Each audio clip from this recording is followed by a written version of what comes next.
بسم اللہ الرحمن الرحیم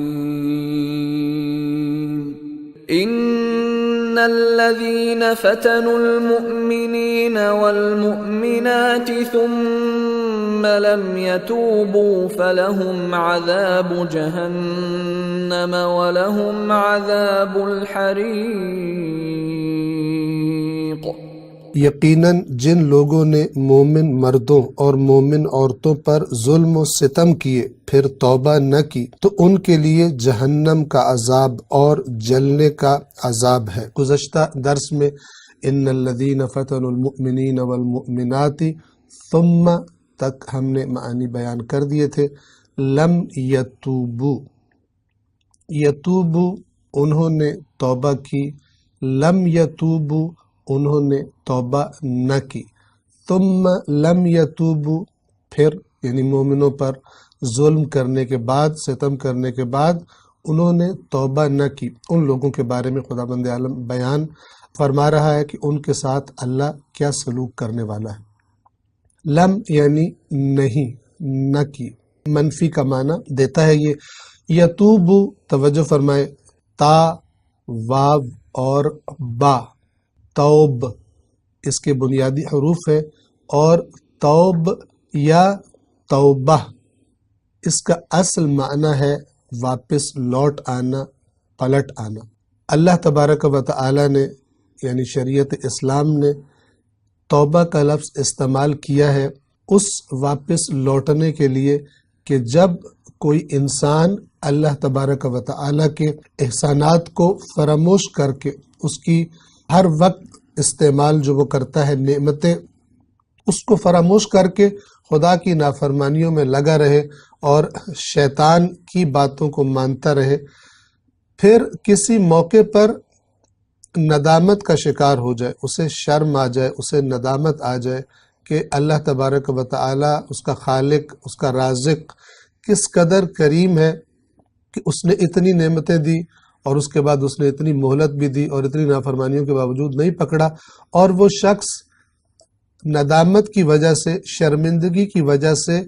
گناہ کو ترک کرنے کا ارادہ کر لے اور اللہ کی اطاعت کی طرف واپس لوٹ آئے، یعنی اپنے مالک کے دروازے پر واپس آ جائے اور اپنی پیشانی کو اس کے سامنے جھکا دے، اس کی اطاعت میں آ جائے، اس کی نافرمانی کو ترک کر دے۔ اس کو قرآن مجید اور احادیث یعنی شریعت اسلامی اس کو توبہ کا نام دیتی ہے۔ یہاں پر فرمایا کہ جن لوگوں نے وہ ظلم کیا، خندقوں میں ڈال کر جلایا مومنوں کو، مومن مردوں کو، مومن عورتوں کو، پھر اس کے بعد توبہ نہ کی، یعنی یہ جو گناہ انہوں نے کیا تھا اس پر وہ قائم رہے اور اللہ کی بارگاہ میں معافی نہیں مانگی، واپس نہیں پلٹے، اپنی اسی ظلم کو وہ ٹھیک سمجھتے رہے، تو پھر خداوند عالم بھی ان کو عذاب دے گا۔ یہاں پر آپ توجہ فرمائیں کہ توبہ کتنی طاقتور چیز ہے۔ کچھ لوگ آئے، انہوں نے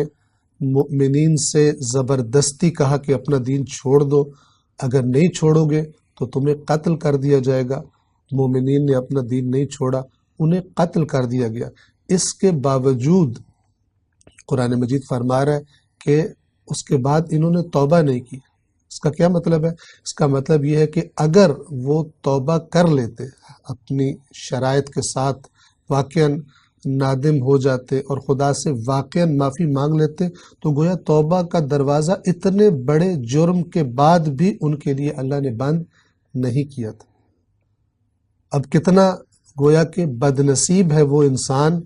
کہ خداوند عالم اتنے بڑے بڑے جرائم کے بعد بھی توبہ کا دروازہ اس پر بند نہ کرے، لیکن اس کے باوجود وہ اپنے جرائم پر، اپنے گناہوں پر قائم رہے، انہیں جاری رکھے اور بالآخر دنیا سے چلا جائے اور اس کو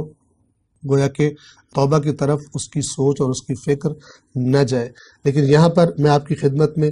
یہ بھی نکتہ حتماً عرض کرنا چاہوں گا، جیسے کہ پہلے بھی کاروان قرآن کے دروس میں ہم عرض کرتے رہے کہ کچھ تصور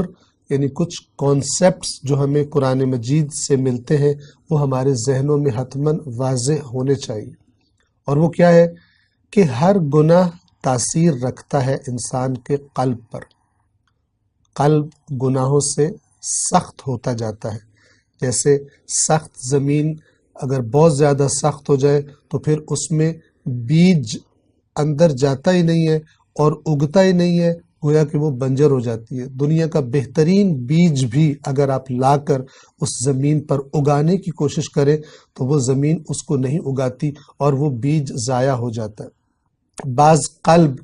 اپنے گناہوں اور اپنی اللہ کی نافرمانیوں میں اس قدر زیادہ آگے بڑھ گئے ہوتے ہیں، بعض دل کہ وہ اتنے سخت ہو جاتے ہیں کہ ان پر رسول اللہ صلی اللہ علیہ وآلہ وسلم کا کلام بھی، ان کی بھی بار بار نصیحت ان کے دلوں پر اثر نہیں کرتی. رسول اللہ صلی اللہ علیہ وآلہ وسلم کا نام گرامی میں نے اس لیے لیا کہ ان سے بڑا نصیحت کرنے والا اور ان سے زیادہ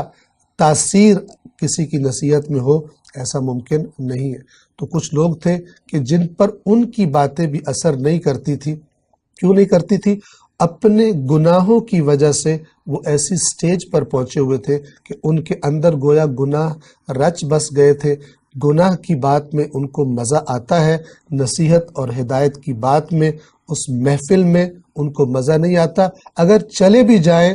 کسی وجہ سے تو گویا کہ ان کی جانیں پھنسی رہتی ہیں اور ان کا جی چاہ رہا ہوتا ہے کہ کب یہاں سے نکلنے کا موقع ملے. لیکن اگر گناہ کی محفل میں جائیں تو پھر جتنی مرضی دیر وہاں پر ہو جائے ان کو لطف آتا ہے، سرور آتا ہے، وہاں سے نکلنے کا ان کا جی نہیں چاہتا.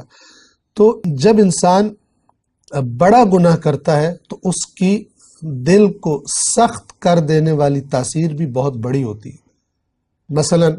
ایک انسان ایک مومن کا قتل کر دینا، یا یہ لوگ کہ جنہوں نے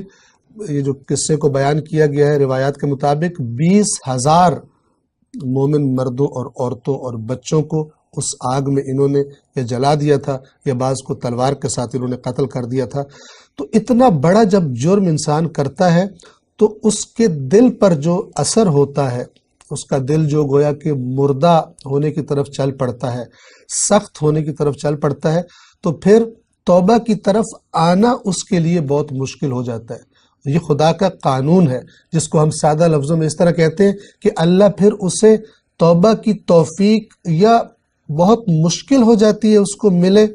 اور یا اللہ اس سے توبہ کی توفیق چھین لیتا ہے.